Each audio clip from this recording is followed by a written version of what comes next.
Hello, everyone. Welcome back to another episode of the HR Leaders Podcast, the show where we explore the future of work with industry experts and HR executives in the world leading global brands. Today, we're joined by Chuck Davis, who's the HR Director at New Balance Athletics. Welcome to the show, Chuck. How are you? I'm great. Thank you. Hi, Chris.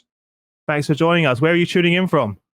I am visiting my father down in Florida. Yeah. Oh, nice. How's it there? It's hot and humid.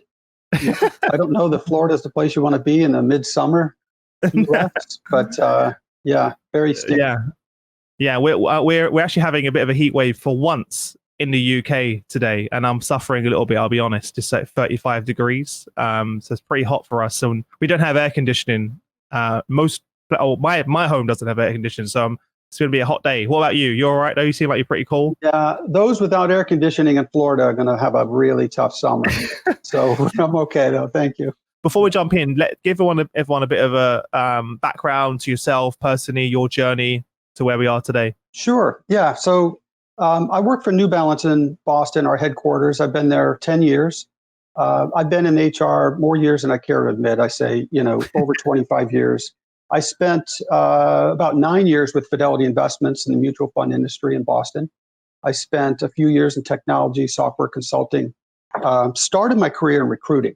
And, I got into the profession with an economics major, thinking I was going to go into banking. And then suddenly just saying, I'd like one of those jobs. Who's doing the hiring? And that's how I started my profession, getting into recruiting and people. And so, yeah, I will say this, though, the last 10 years at New Balance, it's fast paced, moving fast.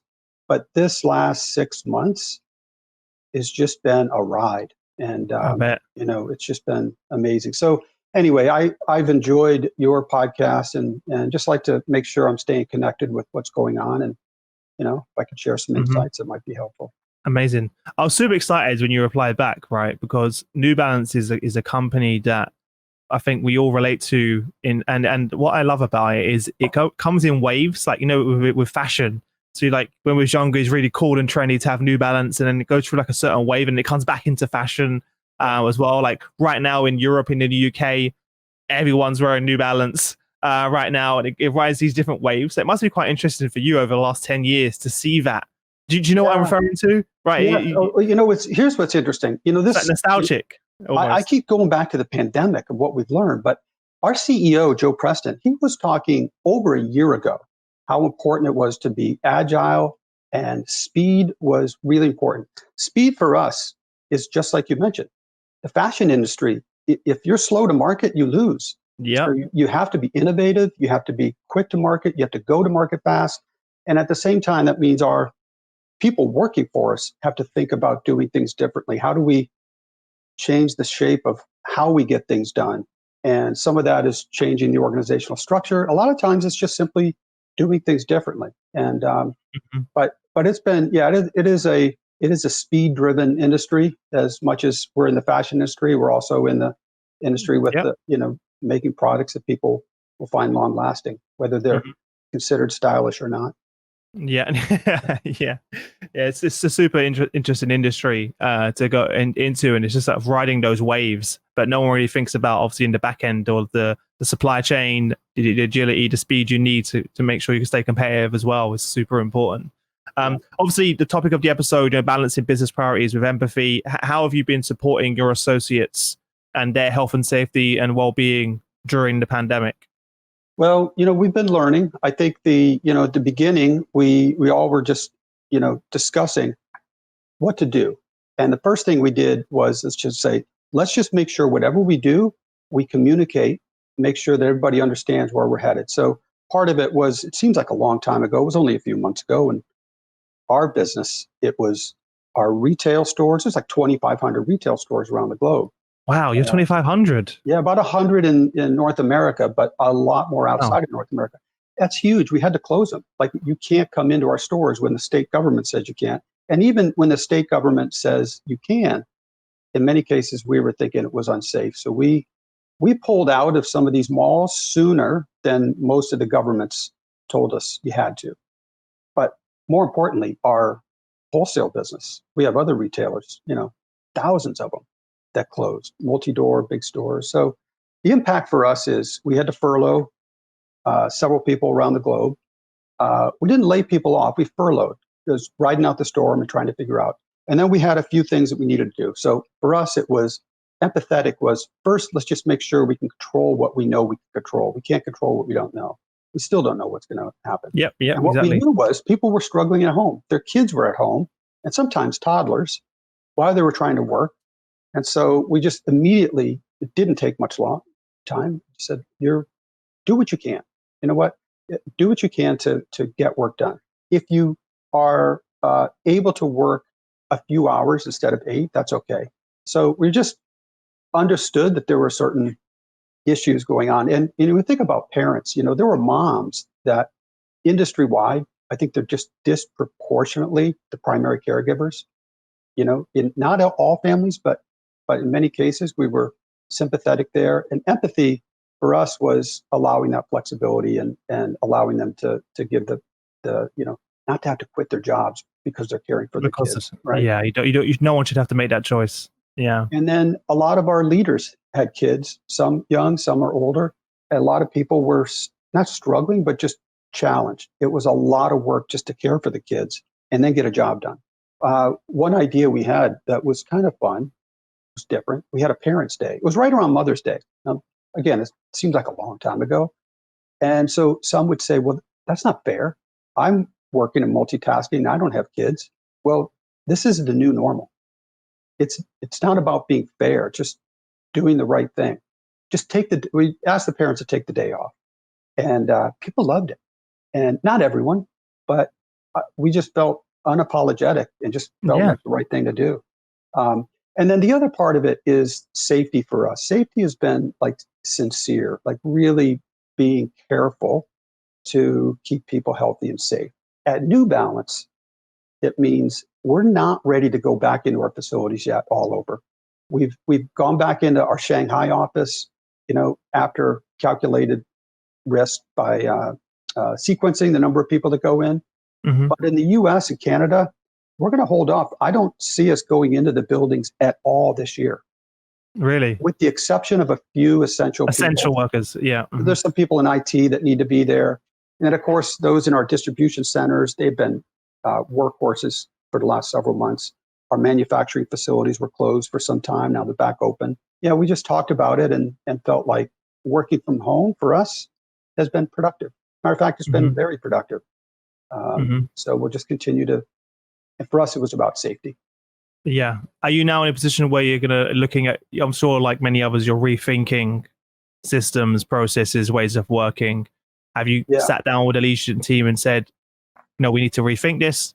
Do we give people the flexibility to work, 80% from office, 20% home? What's your consensus, or are you still in conversations about what that may look like?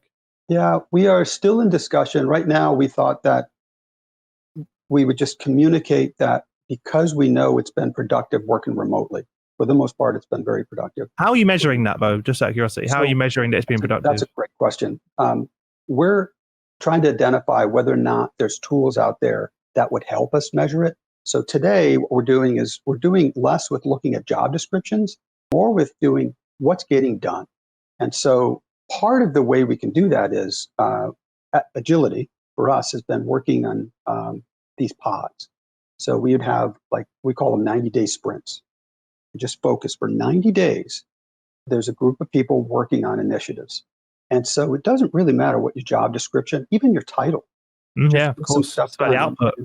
It is fascinating. So we will find out, through these 90-day sprints, how we can get work done better. And part of that was, during the pandemic, part of these 90-day sprints were about how we go to market when we had a plethora of inventory that we couldn't ship. What we're going to do with that? We had 90-day sprints on that.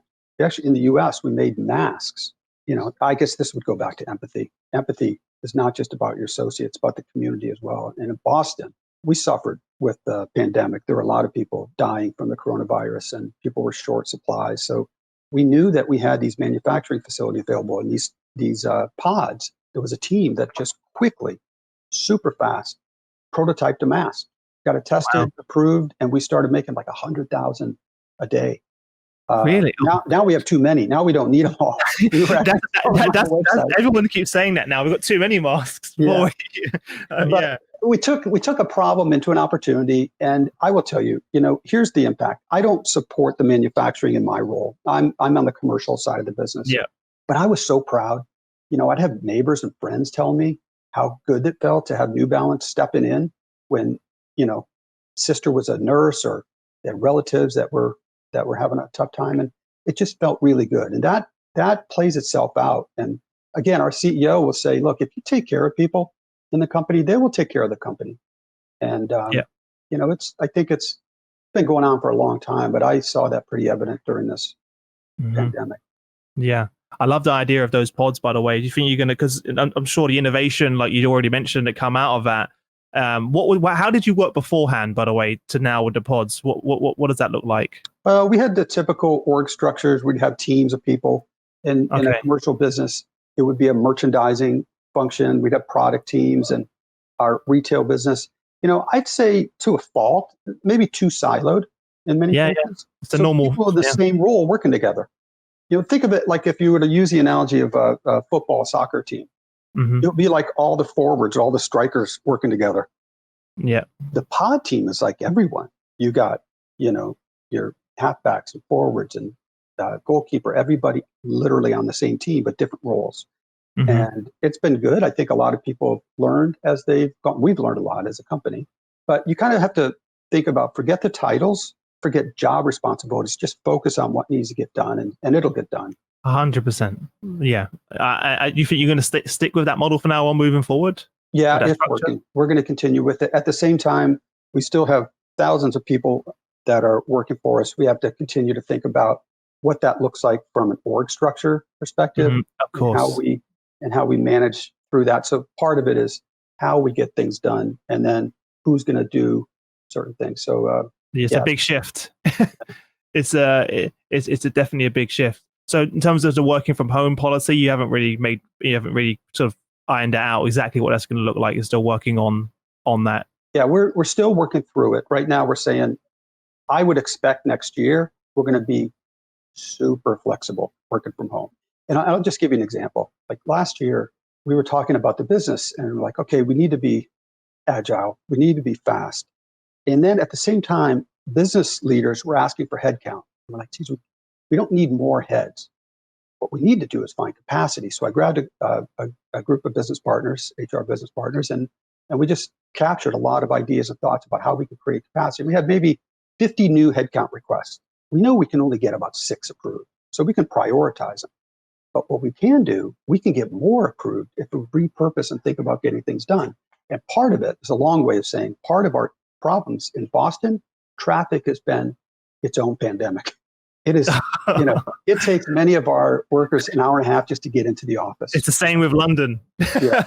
If you drive into central London every day, it's just a nightmare. It's inefficient.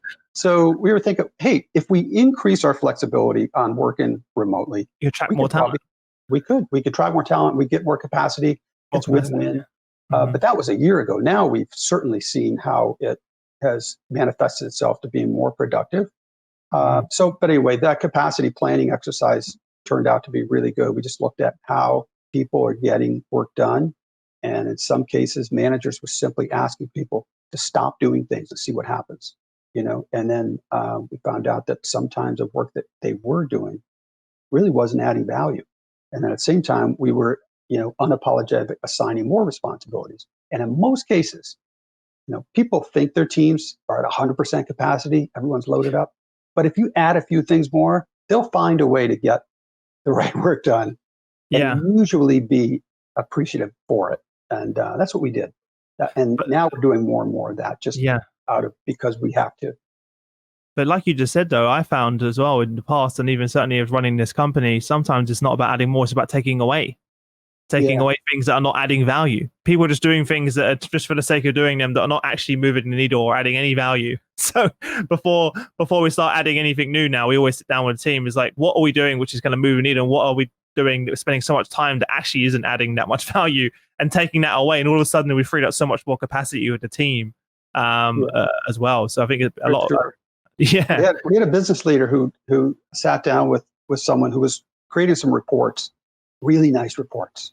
And it took a while. I mean, we have technology that creates reports, but by the time you get the interpretation and present it, it could take some work. And she said, look, why don't you just stop creating them? Oh, no, but people rely on them. Well, just see what happens. And so they did. And you know what happened? Nothing. No, I missed it. No. People didn't ask for it.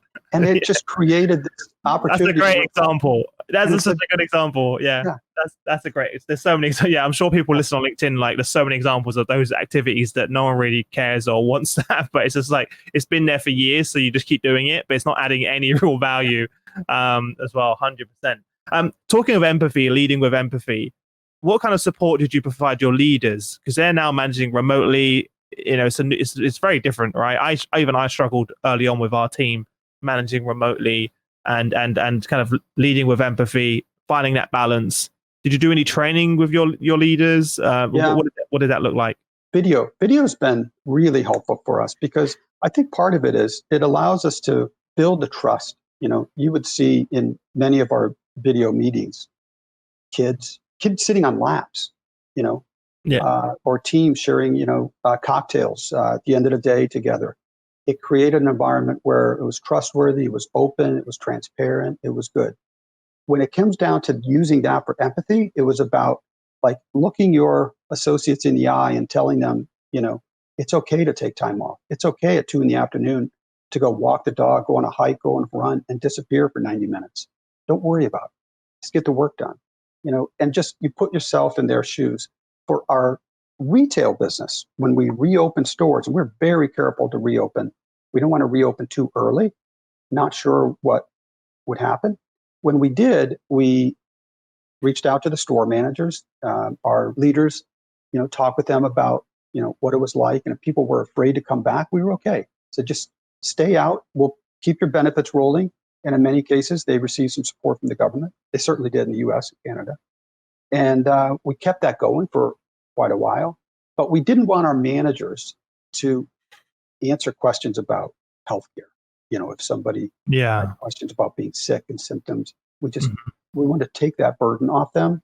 But we still wanted the associate to have like a level of support. So we created essentially a team. I call it the COVID team, but the COVID czar, that was readily available to reach out to people who were either showing symptoms or who met someone that tested positive. And so we could pivot. So because a lot of us in HR, we were quickly turning into safety managers and nurses and, caretakers. But to give that to a central team that could track and manage, and it was good. The empathy for that was people felt good about it when they received a call. Generally like, hey, good, thank you. I'm feeling better. But to have someone reach out, and the managers, of course, shouldn't be in the business of being doctors and, medical practitioners. Yeah. To that point, I think I mentioned on another show, one of my closest friends said to me, I said to him, how do you think your company has, supported you during this? And he said, you know what? I get a call every week from someone called Jenny from the team. He never met Jenny, and she just calls to check in, see how you doing, Ben? How are you? And he says to me, I've shared more with Jenny during the last few months than I have with some of my closest family and friends, in terms of his anxiety, his kind of what he's going through, because he's struggling because he's actually at home alone, very isolated, and he's like, I don't know what I would have done without Jenny calling me every week. I heard you on the podcast with Dave Ulrich, and I really admire what he's done to the profession. But it's interesting recently when he was talking about, so a lot of times that's how he ends his coaching meetings and just checking in with executives, say, how are you doing? And just asking the question, you never know what you're going to get. And but it's from the heart. I think it does hold true that it will help everybody, help the person you're asking, help the team, help the company. The more you can put yourself in somebody else's shoes and provide support. But at the same time, we have a business to run. We've got to make tough decisions. We've got to get work done. The sacrifice for many of us is long hours, many days a week. There's no more clocking in at 8 to 5 and showing up, and it's all about getting the work done. So we're not apologizing for that. We're just saying that is increasingly more important now. So you have to balance that empathy with making sure the business is healthy Hmm. and growing in the right direction. Yeah. Mubarak on LinkedIn made a good comment. Thanks for your comment, Mubarak. He said that we have to proceed with caution because with COVID, a lot of jobs were threatened. So some people naturally attempt to make the point that they add value. So they're kind of working like crazy. And I've got I know some examples of some of my friends that are just working, morning to night, not leaving the chair, making sure that they're over delivering, and because they're so scared of losing their job, we have to be super careful about that as well. I personally suffered from it. Not that I was gonna, I'm the CEO and founder, but still I was working so much that I got my anxiety started coming back. I had a panic attack. My wife came in, was like, "What's wrong?" I was like, "I don't know. I feel like I'm gonna have a heart attack." And it's because I'd sat in my chair for 2 weeks straight, not left, not going, no exercising, not eating well, not sleeping well. I was just working myself sick, literally. So we always have to be super careful or mindful about that there will be employees that are just working like crazy and not turning off. Yeah, for sure. That's a good comment. Yeah. And to that end, I would just give an example at New Balance. Again, I'll go back to our CEO. I love the idea that it doesn't take courage to take time off. It takes courage for managers to support it when you need people working. And Yeah. so taking time off is good. So our CEO just goes out, every couple of weeks with a video globally. And one time he just took a week off and he just shared, I took a week off, and it felt good. So inspiring others to take time off. We'll find a way to get the work done. And so not to let the foot off the gas, but just, make sure you find time for yourself to It's balance that. important. My Yeah. co-founder Shane's off today, and he said to me yesterday, "Oh, actually, I think I'm going to do some work." I was like, "No." And Ivan, my producer who's listening, was really good to say, "No, Shane, today is your day off." Chris, Ivan, Escher, we've got it. You could just turn off, and it's super hard as well to turn off and step away. I'm definitely, my wife will tell you she's like, "Chris, we have to go on holiday sometime." I'm always always working, but it's super important to do that. And James, who's listening, whenever I leave the office, I'm like, "James, make sure you go home." Don't be, because it's very easy just to get wrapped up in work and forget about looking hot. You can't. For me, I'm always like, I have to take care of Chris. If I can't take care of Chris, I can't take care of anyone else. My employees, my customers, my family, everyone else. And it's so hard sometimes to keep track of that. Yeah, for So, sure. That's a good yeah, way to look at it. yeah. What are your biggest sort of learnings from this that you hope to take away and implement moving forward as an organization and personally? Well, I think I've learned a lot about how we can get work done differently and appreciated the learnings from the pods. So as one example, what's a pod? It's a team. I had a team of maybe 10 people that was called a rapid response team. And our job was to determine how we're going to manage the closing of facilities, the closing of retail stores and manufacturing. I was on the retail store pod, and managing through that. And then we continued with that. So different people at different job functions, from Mhm. facilities and loss prevention and retail leaders, HR and strategy teams. So we were able to get a lot done with few people. And it wasn't necessarily a bureaucracy. There wasn't layers of approval. The meetings were all video, of course, and we just made decisions as we went. And then I see where we are today. We're doing a lot of that now as well. The pods we're managing now are about getting work done and thinking about reshaping the business. Mhm. Again, cross-functional teams. So the learning is, many times you sit down with somebody that works in, a merchandising lead or a retail leader.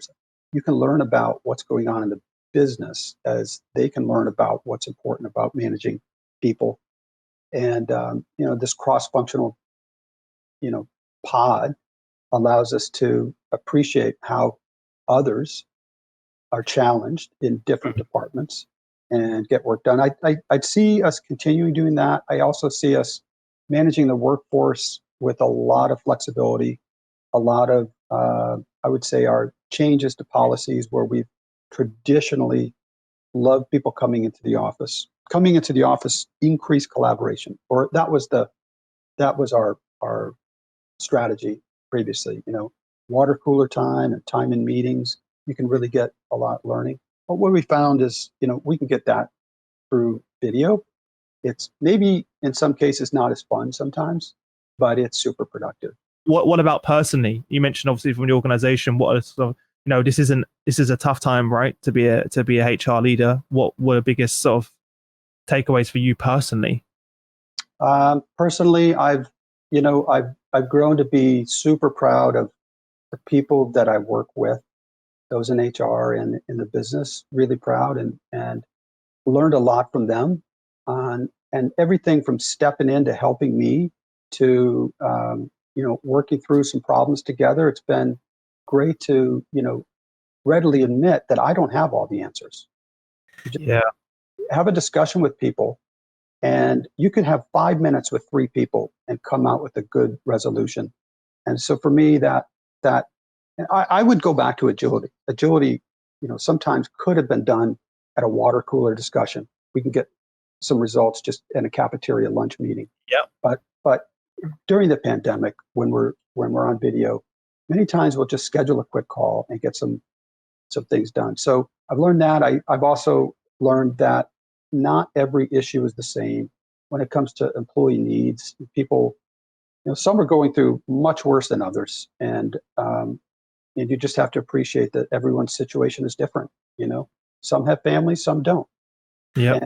And just appreciate that how we get things done is important, but being flexible and listening and understanding is more important now than it ever was. Just to make sure that we can, take care of people and come back, and they will help us as well. And so I've been, traditionally I've been focused on getting work done and looking at results, and I'm impatient by nature. I'm probably more patient now during the pandemic, not by a lot, but probably a little more patient today than I was 6 months ago. Mm-hmm. Yeah. Well, look, Chuck, it's been a real pleasure having you on the show. I appreciate you taking the time out. Before we wrap up, if there's sort of one parting piece of advice you give to other leaders out there like yourself, what would that be? And then if anyone wants to connect with you personally, where's the best place they can connect with you? Okay, sure. Well, let's see, advice, this may not be advice for many listening, but I just like it. Listen to your leaders, ask questions. Don't be afraid to ask a question at any time about meaningful, if the talk is agility, ask what it means. If you're not sure, just ask questions. And for me, just being part of the business, working with the business adds value to the business in HR. So I really feel like that, understanding where the business needs to go. So the advice is ask questions. Make sure you're, give yourself permission to ask a question, even if you think it might be a dumb question, okay, to get a better understanding. I can be reached, email chuck.davis@newbalance.com. My LinkedIn profile. What is my address? We'll link it in the description. So on there to make things easier. Chuck Davis in Boston at New Balance. I actually I think networking during this time is really good. It's important because there's no silver bullet. We don't know what's going to happen in the future. There's a lot of things going on that will reshape 2021 for the better. Well, speaking to a lot of your peers, and I've asked them what's one of the biggest things that have helped you through this, they all said their external network, right? Mm-hmm. Reaching out to other, because we're all in this together, right? No one has a blueprint. So if you're listening, don't be afraid to reach out to other leaders like Chuck, and if there's anyone else that I can introduce you to, drop me a LinkedIn message. I'm happy to do so. We're all in this together, and together we're stronger. So definitely a great piece of advice there as well. But look, thank you for joining us again. And for everyone on LinkedIn, sorry we didn't get to all your questions. I'll ask Chuck to go. I'll send Chuck the link, and I'm sure he can go back in there and answer a few when he gets some time. Sure. Have a great weekend, Chuck. And thank you, Chris. Appreciate it. Yeah, thank you so much. Bye, everyone. Bye.